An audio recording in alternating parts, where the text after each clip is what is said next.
Meghan and Harry's backyard wedding wasn't official. Before we start, I would want you to hit that red subscribe button so you never miss out on any of our videos. I'll be talking about the Meghan and Harry's backyard wedding wasn't official and the tragic reality of their marriage. As we all know, no one is perfect. Keep up with me until the end and subscribe if you still haven't. Let me know what you're thinking about this by leaving your comments right below the video. Prince Harry and Meghan Markle have finally admitted to the Daily Beast that they were not married 3 days before their official ceremony, as they had claimed in an interview with Oprah. A spokesperson for the couple conceded Monday that the couple exchanged personal vows a few days before their official legal wedding on May 19th. That backyard exchange of personal vows does not constitute marriage. Prince Harry lands a new job with hotshot Silicon Valley startup BetterUp. The belated admission on the record, which follows several anonymous briefings to journalists, marks the end of a torturous saga that began when Meghan told Oprah she and Harry tied the knot in our backyard 3 days before the $50 million public wedding on May 19, 2018. Meghan, 39, said in the interview, "You know, 3 days before our wedding, we got married. No one knows that.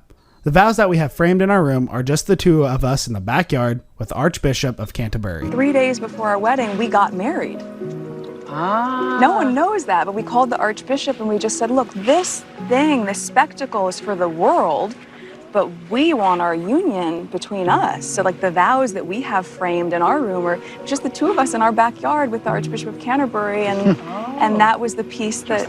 The claim was much disputed, not least because in the UK, a minimum of 2 witnesses are needed for a legal marriage to take place.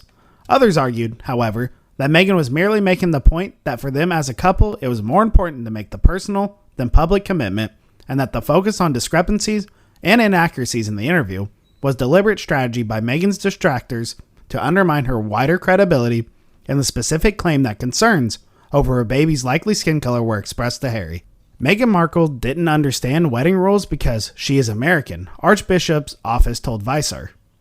Today's formal admission to the Daily Beast that no marriage took place in advance of the official ceremony comes after the marriage certificate document was obtained by the British newspaper The Sun. The paper paid about $58 to obtain a copy from Britain's General Register Office.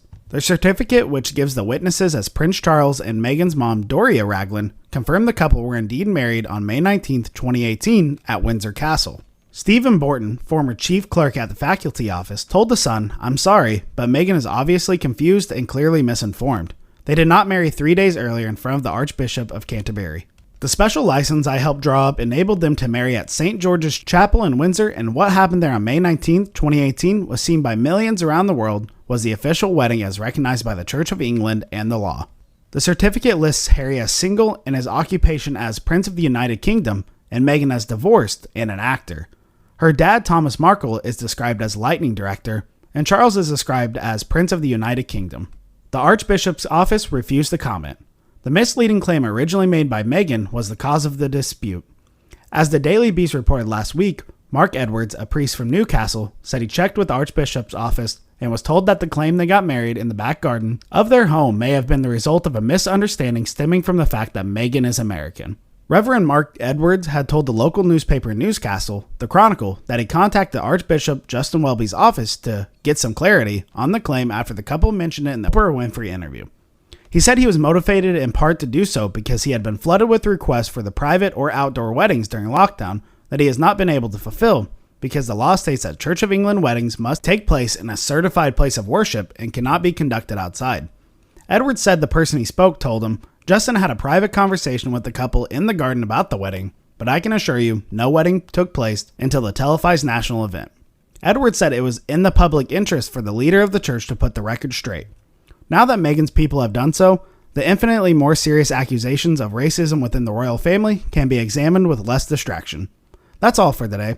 I hope you liked the video. If you did, make sure to hit that like button and subscribe to our channel so you never miss any amazing videos from us.